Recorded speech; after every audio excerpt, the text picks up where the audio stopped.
Good evening, everyone, and thank you for watching the Barre Beat podcast, streaming live to 802 Scoop from the Inside Scoop Studios, Main Street, Barre, Vermont.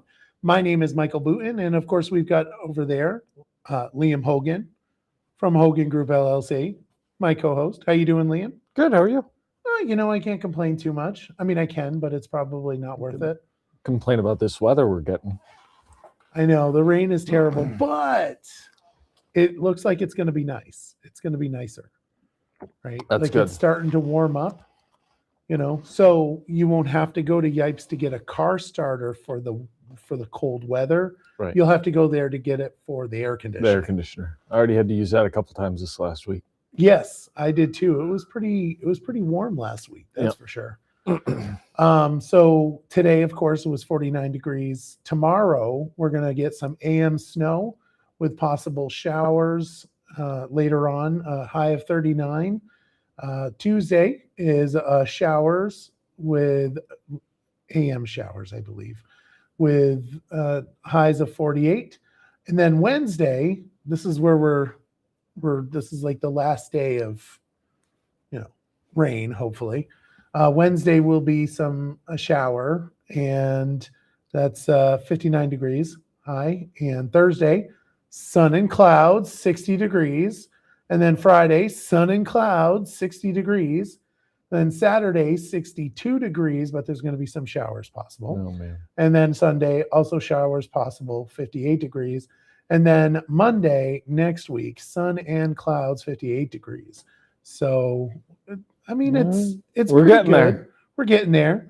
I mean, we had some snow today, which was phenomenal. It was great. It was. It was wonderful. It was great to see the snow. Lovely. Just love it. You didn't go yesterday to the Summer Street Tavern event, did you? No, but I should have. You should have. Yes. Raylene was there. Jeff was there. Rosemary, Lise, Charlie, Mikey. They were all there. Everyone was there except for Liam. Missed out. Yep. So in Sounds Summer like Street it. Tavern, they're open. You can go over there now. Get yourself a drink. There you go. But they had Donna Thunder there. They had Bikers for Beth, race cars. They had all sorts of different stuff. They had a bounce house. You could have gone in the bounce house. You could have too. I'm too old. You're still young.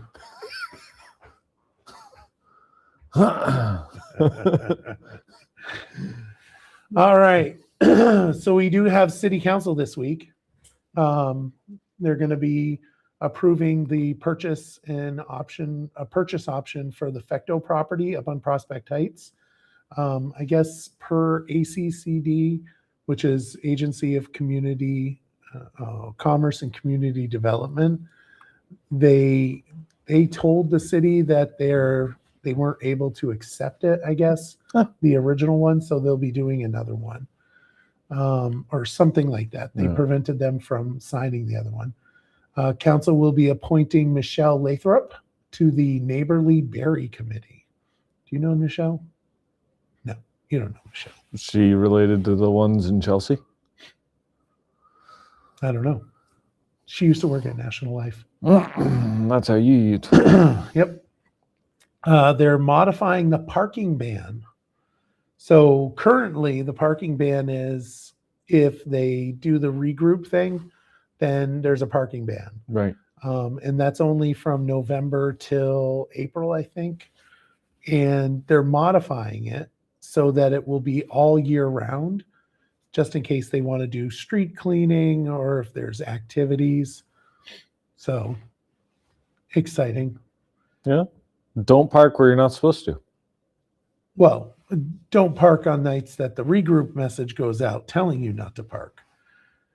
And then we've got Janet Shatney's going to be requesting a change in the Planning Commission. They're moving from 7 people down to 5.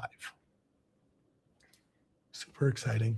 And by state statute, you can have no less than 3 and no more than 9. So that's within that amount. We're hanging right there in the middle. We are. And then Chief Vale is going to be doing a presentation, it looks like, from the police department about the fair and impartial policing policy, which is interesting. And I think that's in light of the Burlington issue. Do you know where they had ice up there? Right, and a bunch of body cam footage came out. I saw. Yeah. Did you watch any of it? Some of it. It was. I have not. I didn't have internet for a lot of the day yesterday. It was very windy. Our power went out. Not as windy as someone I know. It was pretty windy. We'll get to that shortly. Yeah. But I did drop a link to my NBC5 video, which gives some information about the fair policing policy or impartial policing policy. They did a pretty good write-up on it. Not write-up, a video on it. And then, of course, there's going to be another flood update. And it's not, based on the stuff that I saw in there, it's more about the Barre Auditorium, not necessarily flood related. And then there will be a move to release options to buy the buildings on the north end, which is really sad. I mean, I shouldn't say really sad, just in case they wanted to sell their place. In that case, it's really good for folks. But what this tells me is that the options to buy in order to allow people to get out are not going to happen. Yeah. And once again, another freaking blow to the north end. It's stunning that we can't. I don't understand. I guess I just don't know how to fix the problem, except for dredge the freaking river, because that would be easy. But nobody likes that idea. Just whatever. It's sad. And there's just nothing good to be said. And I'm really sorry to the north end. And of course, there's no school board this week, but we can't not talk about that letter I got in the mail. Oh, you got it. I should have brought it with me. You should have. Did it say that Barre City was going down $342? No, it said it had a star for the Barre City estimates, though. Yeah. So, again, shouldn't have been on there at all. Right. Because it just shouldn't have been on there at all. Just because it's just not good. And Barb says they need to dredge the rivers. And didn't insurance cover some of that damage? Their personal insurance did, but I think people want to get out of it so they don't have to be in the flood zone anymore. But it looks like we're not gonna do anything to develop that down there. So. But regarding the BUUSD, so yeah, the mailer went out, and you probably don't know who Sue Paxman is, but she's up in Barre Town. She's a little hot over this issue. Apparently, she had reached out to the school board, not only complaining about the actual I postcard. saw some Facebook post about this. Yes. I was scrolling and I saw it was like suggested, and it was this big huge whole thing. She reached out. It was like she didn't get a response from which anybody. Is super sketch. Yeah. I mean, it's interesting. Like I see these things happen, and if I was there, I would be getting like violations and everything else. Because I mean, if I blew my nose wrong at the school board meeting, I had like 6 violations. And she said that she actually reached out and went to the state's attorney over it. So we'll see. Based on what she said, looks like she sent it on the 16th. So they have to address it. Otherwise, they're in violation again, which was not cool. I guess there was a board meeting that happened without warning it. Can't do that. No, you cannot. And you shouldn't be putting out postcards that say that Barre City's going down $342. Right. Again, folks, it's an error in the numbers, not realizing that, yeah, the tax rate's going down, but your assessment's going up. So, I mean, it'll get you one way or another. You're not gonna go down in your taxes this year. Mark my words, I guarantee you're not going down. The assessment will go up. So even though the tax rate is lower, you're still going to go up. And my guess, based on, what the assessor said, which is about 60% increase in value, you're looking at probably the same increase as Barre Town, about $150 to $200 per 100,000. That's what it's going to be. Not going down $342. So when you vote, make sure you vote knowing what's happening. And you know what? That's just the way it is. Mm-hmm. And there's, to get it down to 0% for both Barre City and Barre Town, you would literally have to cut like $5 million out of the budget. And there's no way that's going to happen. I mean, there would be impacts if the school board cut that much on services for children. And whether or not you believe there has to be is immaterial. If they did do those cuts, the school board would be cuts that would affect children.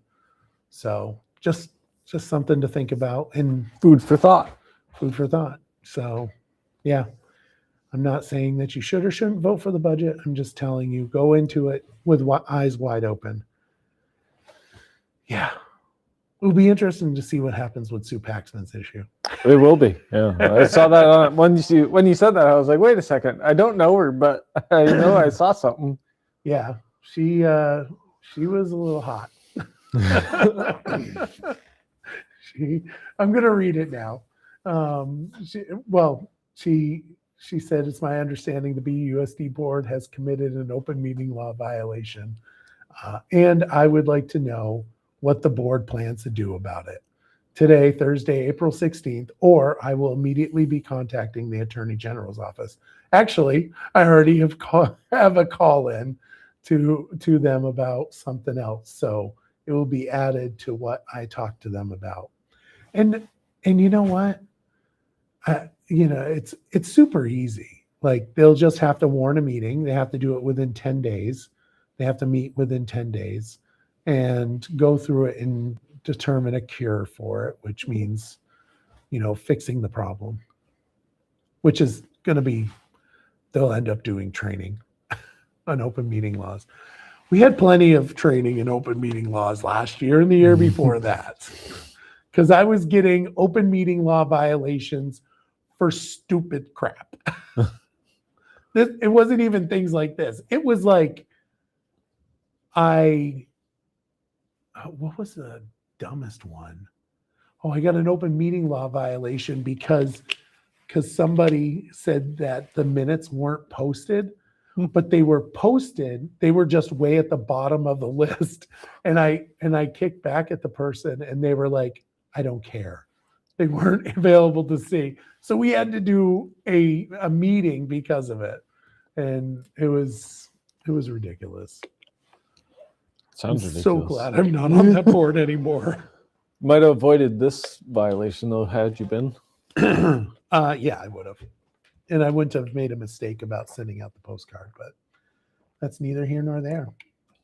So for folks that don't know, it's a 2.73% increase. The budget that we tried to pass in March was a 3.36. So the small increase in the budget equals like a 12% increase in your taxes. Again, Where does that fault lie? It lies in the state funding formula. Because that's not the way it should look, right? You would think that if it's going up 2.73%, the tax rate should be closer to that number than 12 point something. Yeah. It's just the funding formula needs to be corrected. And I feel bad for the school board because they get, punished for the mistakes of the state government. Which we'll talk about that next, which is the House voted out H 955, which included a new second home tax that could shift Vermont's tax burden, raising costs on vacation homes and short-term rentals to help fund education and lower taxes on primary residents. Supporters say it could ease affordability for full-time Vermonters, but critics warn it could ripple through local economies that depend heavily on seasonal residents. Hashtag snow, and all the ski people in Stowe. Do you deal with any people out of state? Not really. Nope, not really. Barb says most people, it's okay because most Vermonters are selling and moving out of here anyways. Right. We're all leaving. It's going to be, so according to them, it would not impact people that own like deer camps and stuff like that. It's only going to go after the people that have their second home here, which, I mean, if you have a second home in Vermont, you kind of can afford it. Right. Yeah. But the question is does it have an impact on tourism? And those people, are they going to sell their houses? And if they're big mansions, or big, beautiful houses in Stowe, who can afford them? Anthony Marin, the owner of a local property care and landscaping business, as the grass is turning green, he and his 5 employees are also raking the green. Roughly 70% of his business comes from tending to vacation homes, mowing lawns, plowing driveways, and painting and more. So, I mean, there's a cottage industry of people that cater to these out-of-state folks. Yeah. What will happen? Anthony's going to lose a couple of jobs probably. And right. So that doesn't benefit anybody. No. It's too bad. It's a struggle. Hopefully we don't raise it so much that people leave. Right. It's got to be like incremental, like boiling the frog, right? Little bits at a time. Little bits at a time. So does that go to the governor now, or does that go to the Senate? So H 955 will go to the Senate, and it'll either be fundamentally fixed or the governor will veto it. So, because it doesn't do what it should do, which is fundamentally transform our education system. Which is what he wants to do. Which is what he wants to do. And it's not happening. So, yeah, that's unfortunate. What a waste of time. I did a whole statement on it. Maybe I'll read it at the end of the show. 2 Vermont residents won the Joe's Pond Ice Out competition. Did you participate? No. You didn't? No. Well, when would have you guessed? Have you ever been to Joe's Pond? Yes. Okay. I've been past it. Yeah, okay. On the road. I said that with judgment in my voice. Did you hear that? Yeah. It was a little judgment. It was a little judgy. The ice. Do you know what I'm talking about? Yes, because the people at work wouldn't stop talking about it. You're such a flatlander. The ice went out at Joe's Pond at 6:21 a.m. on April 16th. Timothy Hutchinson of Springfield guessed 6:20 a.m. on April 16th, and J.R. Howard from North Hero guessed 6:22 a.m. That day. So no one guessed 21. Nope. So you should have done 6:21 a.m. Well, next on year April 16th, and you would have won. You would have won the big prize, which I'm assuming is a big chunk of ice. No, this is actually big money. Both winners will receive around $3,900 each. Holy moly! So you're talking what, $7,800? That would have gone to you if you had guessed 6:21 a.m. on April 16th. It's at least a couple of car payments. Well, I mean, depending. Couple, not a lot. So, National Weather Service has confirmed an EF1 tornado touchdown in Williamstown, marking the first tornado ever recorded in Vermont during the month of April.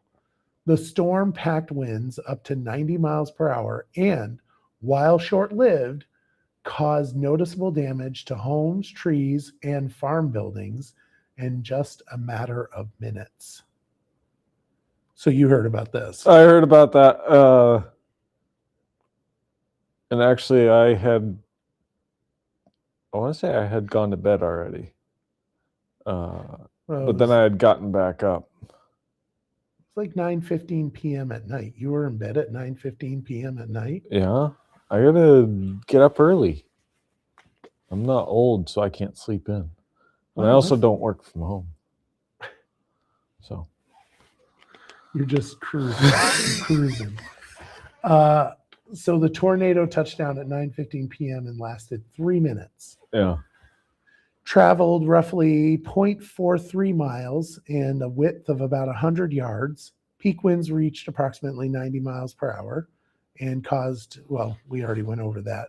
So what you don't know is the properties that it affected was actually Lisa St. Lawrence, who owns Tasty Bites. Oh, man. Her children. So 2 of her children live up there. And her camper was pelted. It was pretty, it was not good, obviously. Yeah. That would be scary. That would be like super scary. I heard the sound it made was horrifying. Yeah. I would not, I would feel really uncomfortable, obviously. That would not be fun. So, yeah.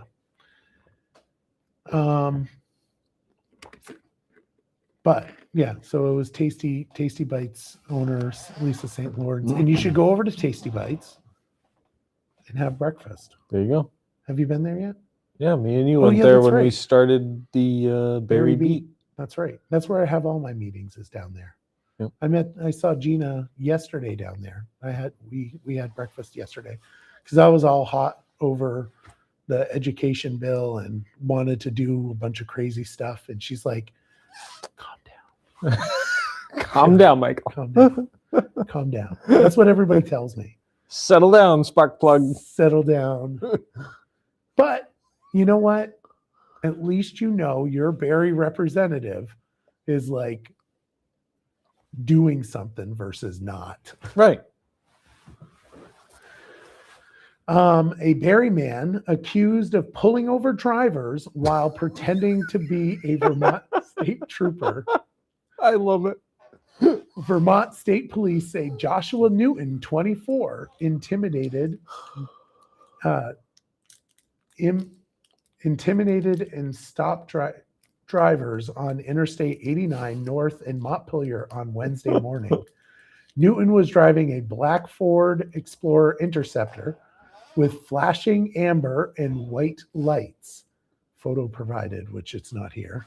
But he was driving a black Ford Explorer Interceptor with, again, flashing amber and white lights.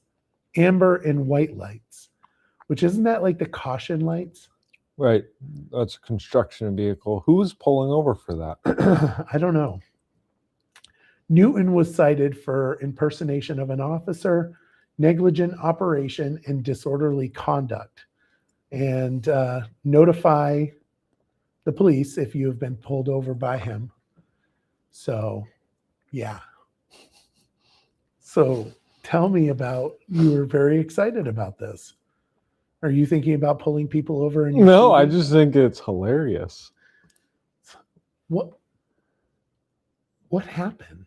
Did they like, I did you don't- just like pull them over and be like, you were traveling too fast?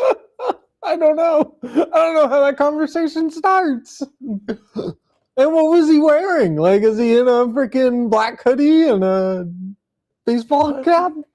Yeah. Like, Is he in a Halloween costume? what the hell? What is wrong? What is, Little plastic handcuffs. I don't want to know about the plastic. It's like, all right, we're done with that. Moving on. Liam's talking about his plastic handcuffs, and the next thing you know, he's going to tell me they're like little fluffy pink stuff, and I'm not interested. Back to Raylene's comment, which is Michael on a mission May 9th, with the May recipient being Barre Community Baseball and Softball. Yeah. I am curious though. So if anybody's out there that's listening, I'm curious though. I want to know, don't you watch CSI? Not hilarious, very scary. Oh, Don't super. Don't you watch CSI? Well, that's what I'm talking about. Like, I want to know what happened. And we know it's not funny. It's a weird situation. Like, Yeah. what kind of person does that? He obviously was bored. It's like really sketchy. Yeah. I would love to hear what happened though. Like what was the conversation like? It's me personally. We won't be clipping that little piece, that's for sure. Essex Junction student Eric Liu is getting national attention after becoming a finalist in Google's Doodle for Google contest, meaning that his artwork could soon appear on a Google homepage seen by millions. His sports themed design has already earned him a scholarship and prizes. And now it all comes down to the public voting to decide if he becomes a national winner. So yeah, you should go vote for Eric. Go vote And for I'm Eric. going to drop the link in the chat so people can click on that later and go there and vote for Eric's drawing. It's because Vermont is representing. We gotta support our. We our got to local support him. Vermonters. Yep. So he's a fourth grader, and he's one of the finalists that were selected from thousands of entries nationwide. The contest theme is My Superpower Is, and his doodle focuses on sports and community. He's already won a $10,000 scholarship, which won't get him anything for today's college. Couple of years anyway. A couple minutes. Yeah. Like, college is super expensive. And a hometown, and a Chromebook, and a hometown celebration. And public voting is open through April 29th. So the winner will be announced on May 12th. So go to the website. After you're done watching the Barry Beat. After you're watching Barry Beat, scroll down to his it says Eric Vermont and click vote. And then I'm done. refresh the page and do it a couple times. You can't do that. I'm sure Google knows. Google knows everything, so it's going to know that. Vote. refresh, vote, refresh, vote, refresh. No, you got to get a vote. VPN. A Berlin teen faces several charges after allegedly shooting a BB or a pellet gun at people and cars. It happened on Tuesday around Chestnut Place in Berlin, near the mall. Berlin police say both buildings and cars were damaged, and one person was hit. An 18-year-old was later arrested at the Fox Run Apartments across the street. You ever been hit with a BB? Mm-hmm. And a pellet gun. And a pellet gun? Mm-hmm. And how did that make you feel? Well, it hurts. Yeah, it does. It does. Stings a little bit. Yeah. Yep. I've been hit in the leg with a BB gun, but I have definitely hit cars with a BB gun. Yep. Just so you know, when you shoot windows with a BB gun, they shatter amazingly. That was thousands of dollars. And a ruined friendship with my mom's friends. Uh-oh. Yeah, I was like 10 years old, and my father gave me a BB gun, and I was unsupervised. And there was a junkyard that, they used for parts. Mm-hmm. And it was nice and easy. Pew! And it just shattered. It was so amazing, especially the back windows. It was just phenomenal. The front wasn't that great because it has that protective film over it. Yeah. Yeah. You've never shot a car? Nope. I was a good boy. It's a lot of fun. And if you're thinking about doing it yourself, anyone out there, don't. It's not good. Apparently this guy was unsupervised too. Yeah. Well, he was 18 years old. I'm sorry, but if you're 18 years old, probably should know better not to do that. All I have to say, 18 years old, you're shooting out cars, you're a dumbass. Sorry. Just stating the obvious. Burlington is ramping up efforts to fix its pothole problem. Wish Barre City would. Aiming to repave more roads and tackle damage caused by a rough winter. City officials say improved funding and planning will allow crews to go beyond quick patch jobs and focus on longer lasting repairs this year. And, I said, I wish Barre City did. They are doing it. I mean, the mayor, Tom Lozon, had added like $200,000 to the road repair budget last year. So they're making significant strides, or at least trying to. The city plans to repave 13 streets, covering 3 of the 96 miles of roads in Burlington. 96 miles. It seems like a lot. It does. Although they're a lot bigger than we are in Barre. I think we have like 40 miles of road. I think that's what we have. 2025 voters approved a $20 million bond for infrastructure improvements, including pavement. Huh. It's a lot of money. Mm-hmm. Think of how many roads we could pave down here. Right? That would be amazing. On the list of paving for Burlington is Main Street, Battery to Winooski, College Street, Colchester Avenue, Pearl Street, and others. And the Burlington Public Works Director, Chapin Spencer, he said, "We are focused on a fix-it-first approach. And yes, finances are tight in the city, but yet we have to maintain our core infrastructure." The hole outside the Hannaford parking lot in South Barre, it's getting bigger. That's not Barre City. That's Barre Town. It is, which is where I live. And I'm just saying, that hole looks like a fucking crater.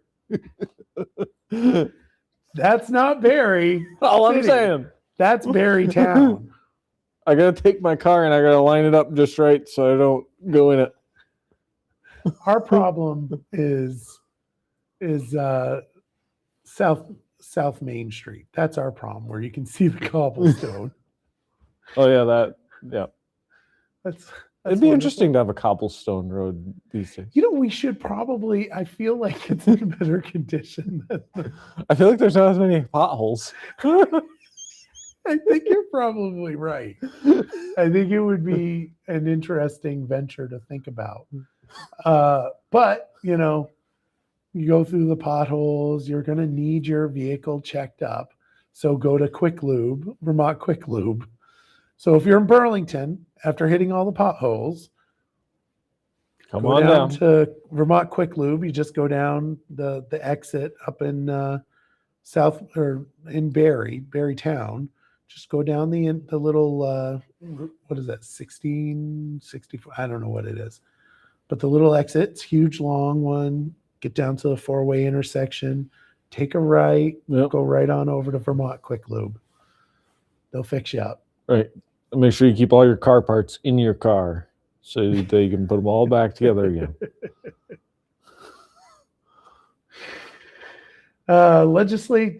House legislators are already backing off parts of Act 181 just months after passing it, rolling back the controversial road rule following major backlash from rural Vermonters who say it went too far. It's a clear sign that even Montpelier is recognizing the law may have overreached, and now they are trying to correct course before it does real damage to property rights, housing development, and their election campaign. That's not in there, but that's the case. You know that's the case. Yeah. It has nothing to do with people coming and complaining Right. or the actual damage that they did. It's about the re-election. Yep. Yeah. They know they're on the rocks on that. Because, I don't know, the governor vetoed it for this very problem. No. And the supermajority overrode him. Now the governor's just like, I told you. I said this was going to be a problem. And yet, here you we went and are. did it anyway. The real question, though, is so if they do roll that back, will people remember who voted for it to begin with? Hopefully somebody will make a list and The list is there. right. It's just whether or not people will remember and be angry in November when they vote. Because you've got to remember that the people that are causing you the problem are likely the people that you vote for. Yeah. And you can't, you've got to remember that. And there's consequences to, that kind of stuff. Lawmakers approved Act 181 2 years ago with two key provisions. The first loosened land use regulation in downtowns and urban areas. That part of Act 181, good for Barre. And a way to encourage housing growth. The second provision aimed to create more environmental protections for natural resources on properties with roads over 800 feet, known as the road rule. And also has tier 3, which, people are super worked up over as well. Yeah. Yeah. They need to repeal those two parts for certain. Amy Sheldon, the crafter of the bill, the one that basically made the bill with the help of Vermont Natural Resource Council. Love them. Yep. Just as much as VPERG, right? Yes, just as much. So she said it was time to cool things down and step away from those policies. How thoughtful.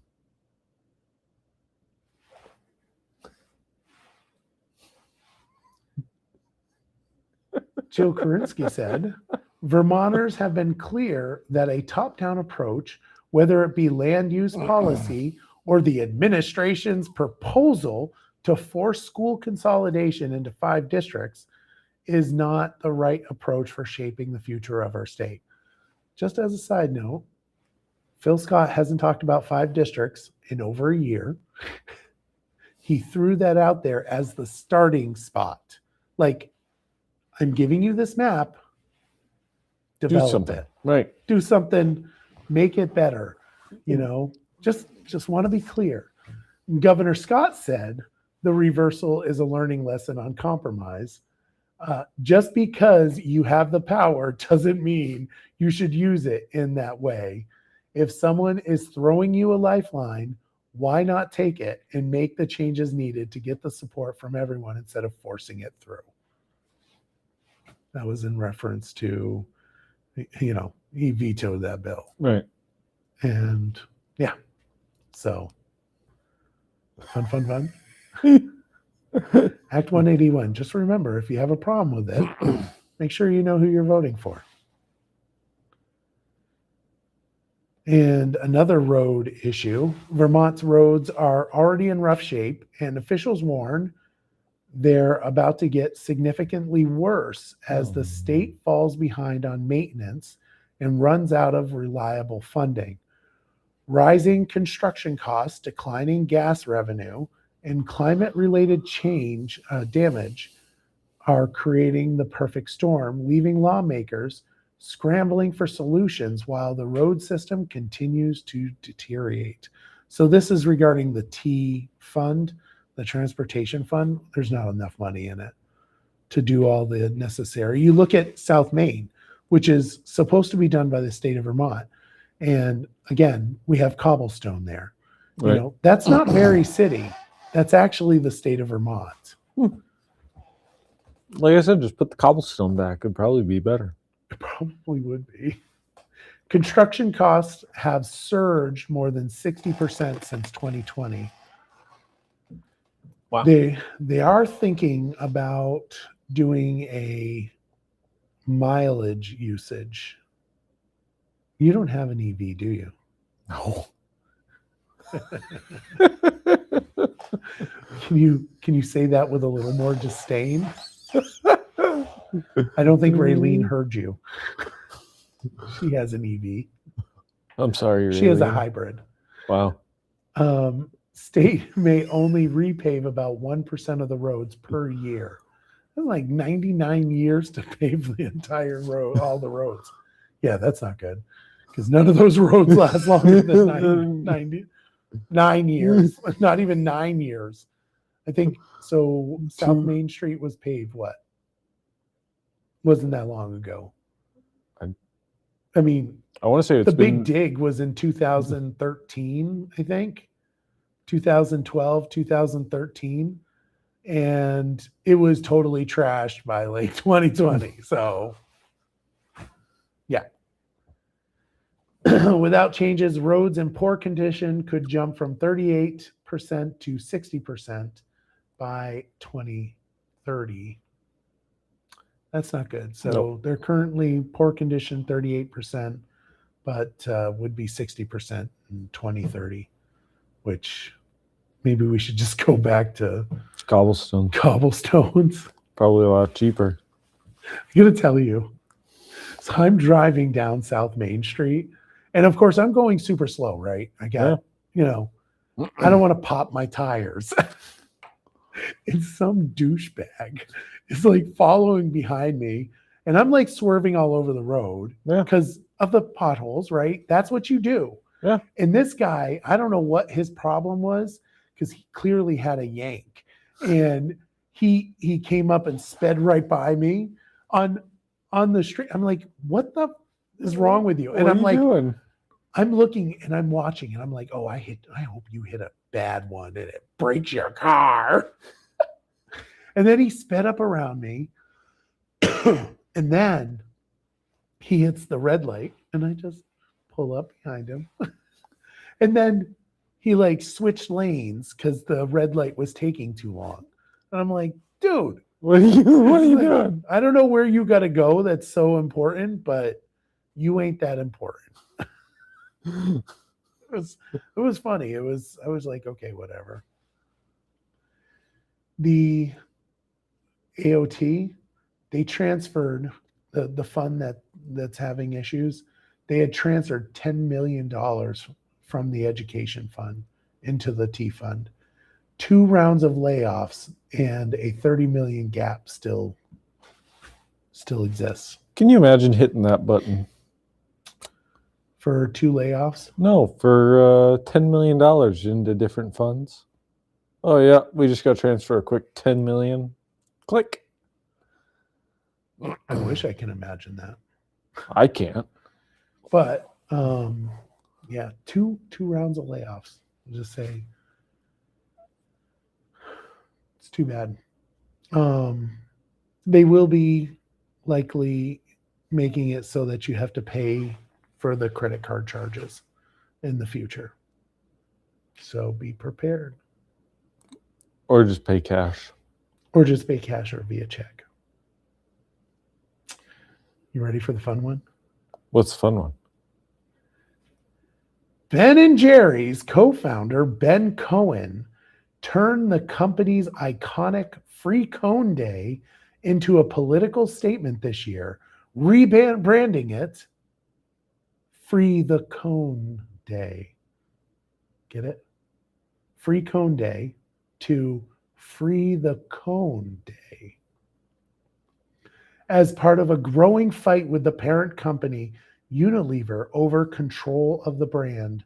The move is tied to a larger legal battle, and with Cohen warning that corporate decisions could strip away the company's social mission and fundamentally change what made the Vermont brand popular in the first place.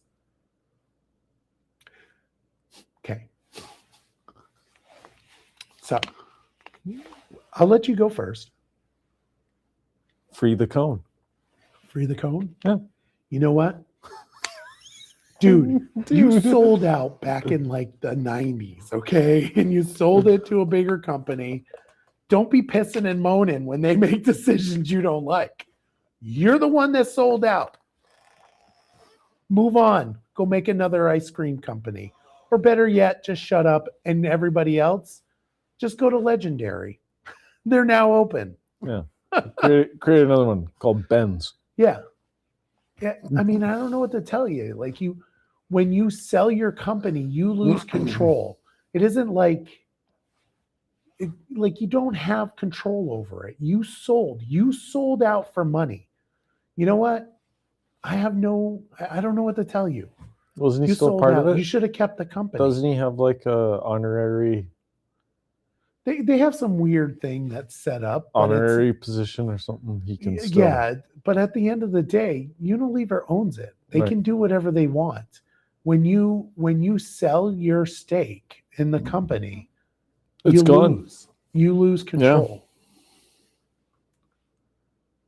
Whatever. You should just go to Legendary. Forget Ben and Jerry's anyway. Cohen is urging fans to pressure Unilever to sell Ben and Jerry to a socially aligned investors. And I'm sure Unilever is like, oh no, what should I do? I'm raking in all the money, and this guy is complaining, which is affecting maybe $1,000 a year. Yeah. Because how many people go to Ben and Jerry's, the Ben and Jerry's aisle, and think, oh, they're not socially progressive enough. Do you think that? I don't buy Ben and Jerry's. You don't buy Ben and Jerry's? No, it's too expensive. I mean, yeah, it is too expensive. But I assure you, when I go to buy Ben and Jerry's, I do think of their social agenda, but it's more of a, oh, but it's so good. I'm surprised you just boycott Ben and Jerry's. Yep. Because it's too expensive. Yep. Free the cone and lower your prices. Liam has spoken. And and go back to work. Go back to work. Yeah, exactly. And you can say it to him. But all in all, sorry, you sold out Ben and Jerry's. So Well, Jerry's dead, isn't he? So it's just Ben. Oh, is he dead? I thought Jerry died. He might have died. Either way, Aren't they both like 80? they're all old. Yeah, probably. I don't know how old they are. Somebody can pop it in the comments. Yep. Like the two people that are listening. I don't know what's going on. Nobody's listening to us tonight.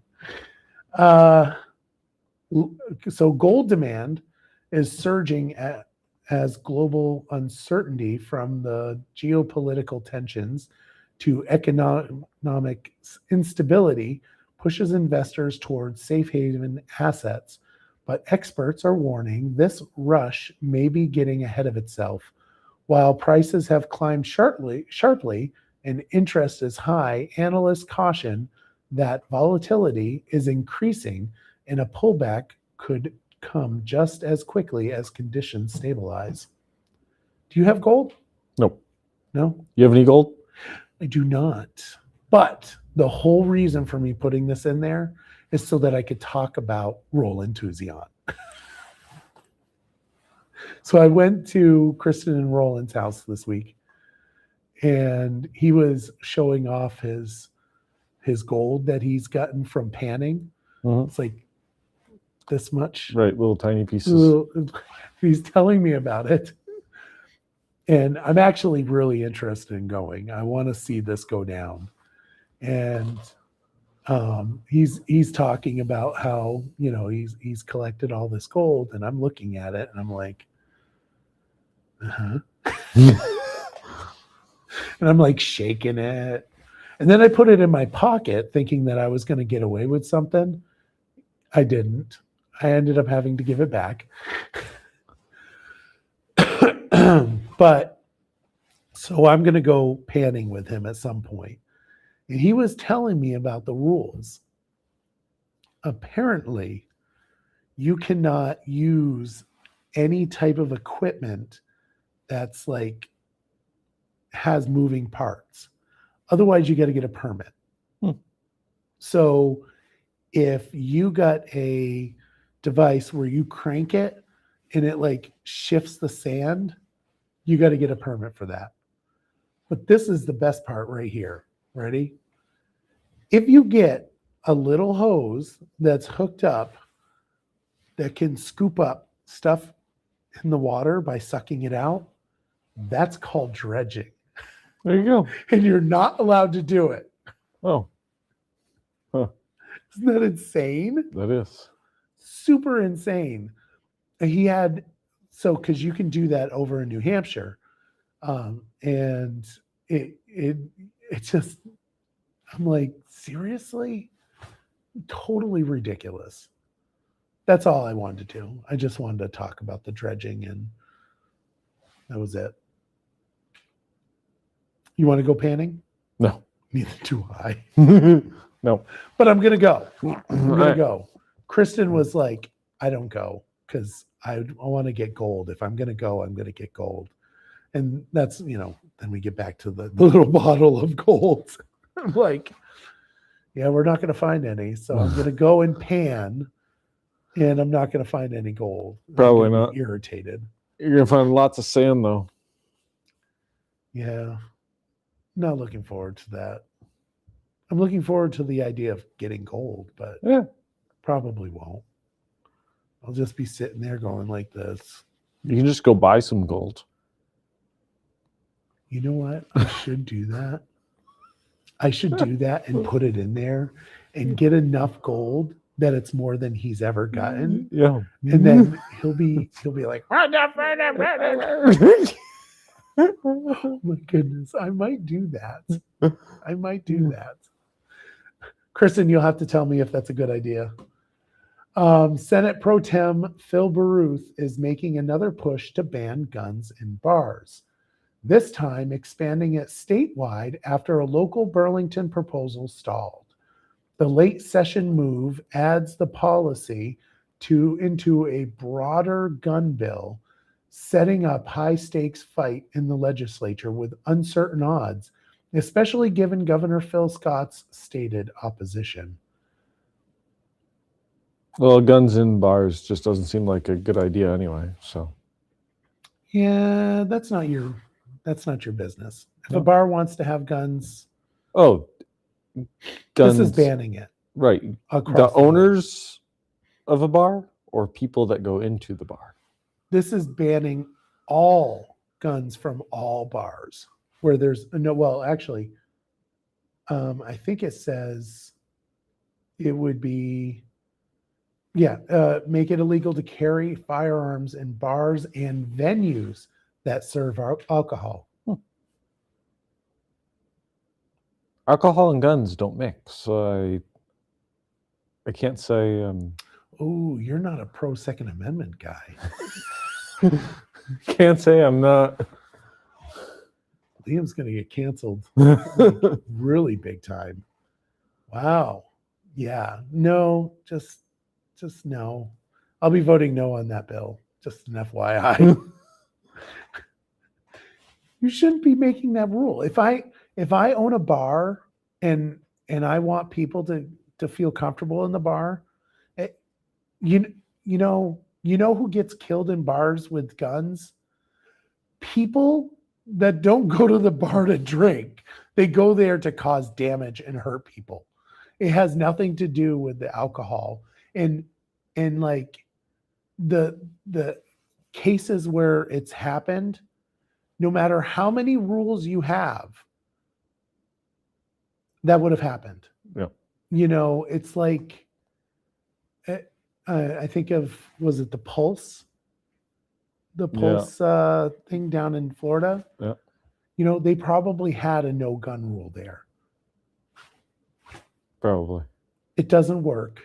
And, you shouldn't be restricting the rights of people for their Second Amendment. You and I are going to have some words. Actually, I'm not going to have words. You're going to get a bunch of crap from people. And I'm so sorry. You know what I'm going to do? I'm going to bring you and show you how to. Do you have a gun? Nope. Oh, you don't shoot guns? Nope. Do you like guns? Not really. I have a pink gun. Nice. And I have a shotgun. I have an AR. I have and 2 handguns. I don't ever shoot them, but I have them. And I like guns. You should consider getting a gun. Oh, you're anti-gun. I'm not anti-gun. I just don't like them.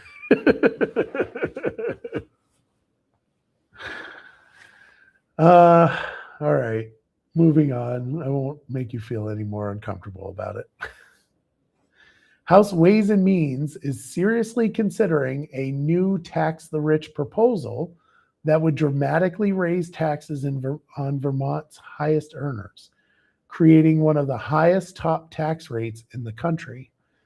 The plan is sparking a divide within Democrats and strong opposition from Governor Phil Scott, setting up a major debate over fairness, economic impact, and whether high earners might leave the state. Didn't we figure out one day who the highest earner in Vermont was? Yeah, some lefty up in Burlington and Shelburne. And, if he leaves, I won't be hurt. Right. I don't know if he's a lefty. I shouldn't say that. Who knows? I mean, it's my understanding is that that was the case, but I could be wrong. We should have him on. Yeah, I doubt that he would come on Barry Beat. We're lucky we get the lieutenant governor, or who was running for lieutenant governor.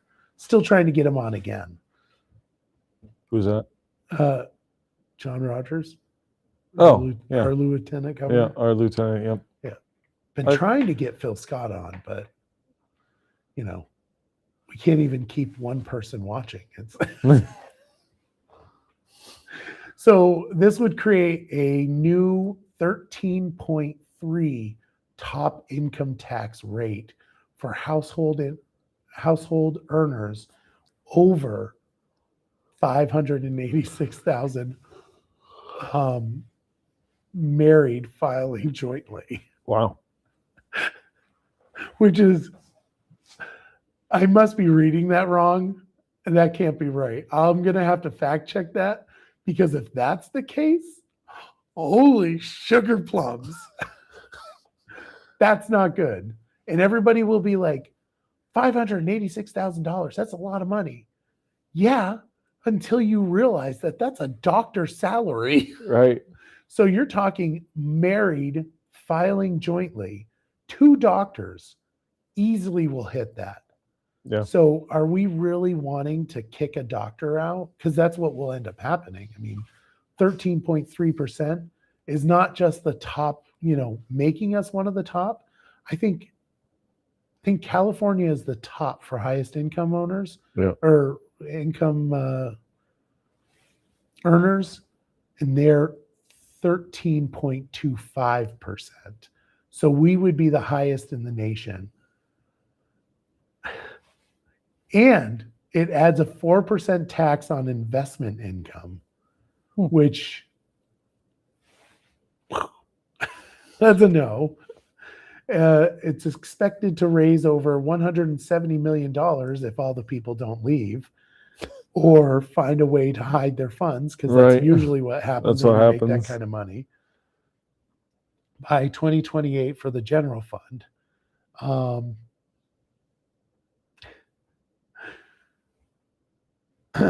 So, yeah, I was going to read some comments on this, but I'm not going to read some comments. I, based on what I'm reading here, I'm a no on that. The first one that we talked about 2 weeks ago, you could have brought me over on it, but this one is really bad. I'm going to be nice to Teddy. Tensions are rising at the State House as Democrats accuse Governor Phil Scott of bypassing their recommendations when filling vacant legislative seats. Breaking from longstanding political norms, the controversy centers on both who is being appointed and how long it's taking, turning what's usually routine into a broader fight over fairness and representation and political influence. So when a legislator steps down, Right. the governor appoints the replacement. Right. Usually what happens is the party in the community will recommend 3 options for the governor to pick from, and the governor would pick of the 3 options.